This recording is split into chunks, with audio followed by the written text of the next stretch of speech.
ఓం సాయిరామ్. ఒకసారి డీబ్రీత్ తీసుకుని మీ నేమ్స్ అండ్ మీ పార్ట్నర్ నేమ్స్ అనేవి తలుచుకోండి. మీ పార్ట్నర్ నుండి వచ్చే మీకు లవ్ మెసేజెస్ అనేవి చూద్దాము.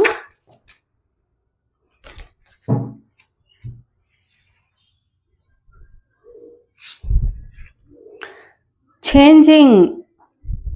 I am working hard to change, to face up all that I have avoiding for so long. So వాళ్ళని వాళ్ళు చేంజ్ చేసుకోవడానికి చాలా ట్రై చేస్తున్నారు. మీరు వాళ్ళ లైఫ్లో ఒక ఇన్స్పిరేషన్గా వచ్చారు. వాళ్ళలో ఏవైతే చెడు అలవాట్లు ఉన్నాయో మీరు వాళ్ళ లైఫ్లోకి వచ్చినాక వాళ్ళని వాళ్ళు చాలా చేంజ్ చేసుకున్నారు. మీ వల్ల మాత్రమే వాళ్ళలో ఒక పాజిటివ్ చేంజ్ అనేది వచ్చిందని అయితే ఫీల్ అవుతున్నారు.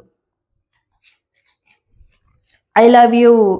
సో మీరంటే ఇప్పటికి కూడా చాలా చాలా ఇష్టం అనేది ఉంది.